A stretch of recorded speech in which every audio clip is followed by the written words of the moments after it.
Hello students, कैसे हैं आप सब। मैं होप आप सब बढ़िया होंगे बेटा।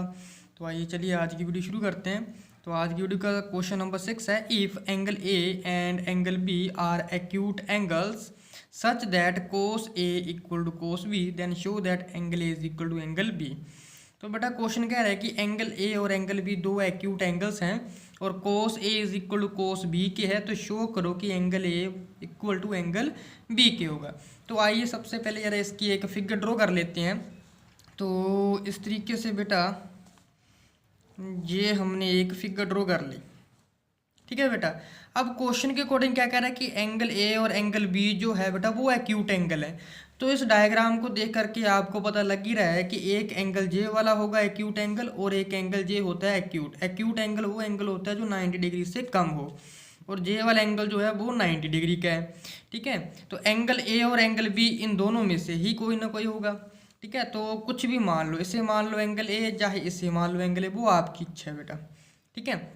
तो लेट्स से कि जे वाला एंगल हो गया बेटा हमारा ए और जे हो गया बेटा बी। जो थर्ड वाला जो राइट एंगल है वो हम मानेंगे सी। सी हम इन दोनों को नहीं मान सकते बिकॉज ऑफ क्वेश्चन में हमें क्या दे रखा है, एंगल ए और angle B are acute. So angle A जे एक्यूट हो गया, एंगल बी ये एक्यूट हो गया, ठीक है बेटा। तो अब सबसे पहले तो शो करना क्या है कि बेटा angle A is equal to angle B के है, जे शो करना है। तो angle A equal to angle B के है, ये बेटा हमें क्या करना है, शो करना है। ये हमें बेटा शो करना है, ठीक है। तो सबसे पहले जो क्वेश्चन में गिवन दिया वो चीज़ें लिख लेते हैं। क्या दिया गया given, cos A equal to cos B के बराबर है। ये बेटा हमें क्वेश्चन में गिवन दे रखी है ये वाली चीज़, ठीक है। तो अकॉर्डिंग टू जो मैंने आप लोगों को एक फॉर्मूला समझाया है, कौन सा समझाया है कि पंडित बद्री प्रसाद हर हर बोल, P by H B by H और पी बाई बी। तो पहले वाला होता है बेटा साइन का, दूसरे वाला होता है बेटा कोस का, तीसरे वाला होता है टेन का। इसका उल्टा हो जाता है यहाँ पर बेटा कोट, कोस का उल्टा होता है सीकंड, साइन का उल्टा होता है बेटा कोसिकेंट, ठीक है। तो यहाँ पर बेटा कोस दे रखा है, तो कोस किसके बराबर होता है, बी अपॉन एच। किसके बराबर होता है बेटा, बी अपॉन एच के, ठीक है। तो यहाँ पर मैं लिख देता हूँ। अच्छा दूसरी बात है कि हमें ये लिख दे बी अपॉन एच, ठीक है, यहीं पर हो गया। तो हमें एक चीज़ ध्यान रखनी कि एंगल ए बोल रहा है, तो एंगल ए है, तो ए के सामने वाला परपेंडिकुलर होता है, इसके साथ वाला ये हो गया बेटा बेस, सामने वाला होता है हाइपोटेनस। तो ये चीज़ें एंगल ए से देखनी है और एंगल बी से जे वाला देखना है। दूसरे वाले एंगल बी, बी के सामने वाला बेटा जे परपेंडिकुलर, जे बेस आ गया, इसके सामने वाला जे होता है हाइपोटेनस। इस तरीके से चीज़ें देखी जाती हैं। तो कोस ए, कोस की वैल्यू होती है बेटा बेस अपॉन हाइपोटेनस। तो एंगल ए से देखना है, एंगल ए के सामने वाला कौन सा होगा, परपेंडिकुलर, जे हो गया बेटा बेस। अब बेस अपॉन हाइपोटेनस, जे बेस हो गया, जे हो गया बेटा अपना हाइपोटेनस। तो कोस ए की जगह पर मैं लिख सकता हूँ बेटा, क्या लिख सकता हूँ, ए सी यानी कि बेस।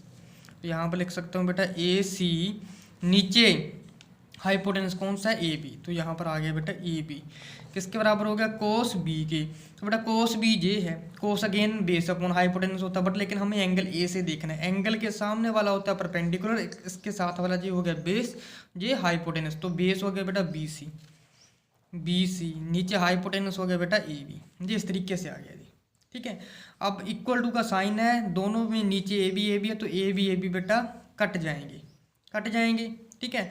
तो क्या बच गया हमारे पास, ए सी इक्वल टू बी सी। कहने का मतलब है कि ए सी साइड जो है वो बी सी साइड के बराबर है। तो यानी कि जे वाली साइड जे इसके बराबर है। तो यहाँ से एक और प्रॉपर्टी पता होगी आप लोगों को कि साइड के सामने वाला एंगल हमेशा क्या होता है, बराबर होता है। तो जे वाली साइड इसके सामने वाला एंगल कौन सा है, ए है, ठीक है। बी सी के सामने वाला एंगल ए है, यानी कि यहाँ पर मैं लिख सकता हूँ एंगल ए। और जे वाली साइड जो इक्वल आई है इसके सामने वाला एंगल बेटा बी है, तो यहाँ पर ए सी के सामने मैं बी लिख सकता हूँ। तो एंगल साइड के सामने वाले एंगल हमेशा अगर साइड बराबर है तो साइड के सामने वाले एंगल भी क्या होंगे, बराबर होंगे। इसलिए यहाँ पर क्या रिजल्ट आ गया बेटा, angle B is equal to angle A के बराबर। तो बेटा यही तो शो करना था हमें, angle A is equal to angle B के। तो लो ये शो हो गया। तो हम यहाँ पर एक चीज़ लिख भी सकते हैं कि side angle opposite to the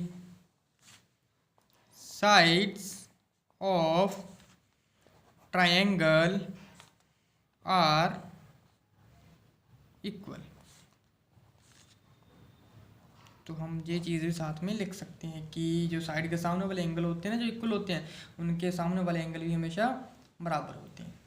ठीक है, तो ये इस तरीके से आ गया यहाँ से। ठीक है, तो यहाँ पर आप लिख भी सकते हो यहाँ से कि फ्रॉम ट्रायंगल ABC। ठीक है, तो आई होप आप लोगों को बेटा वीडियो अच्छी लगी होगी। अगर अच्छी लगी तो लाइक शेयर कमेंट करना मत भूलिएगा। मिलते हैं हम नेक्स्ट क्वेश्चन में। ठीक है बेटा, अब तक के लिए जय हिंद, थैंक यू।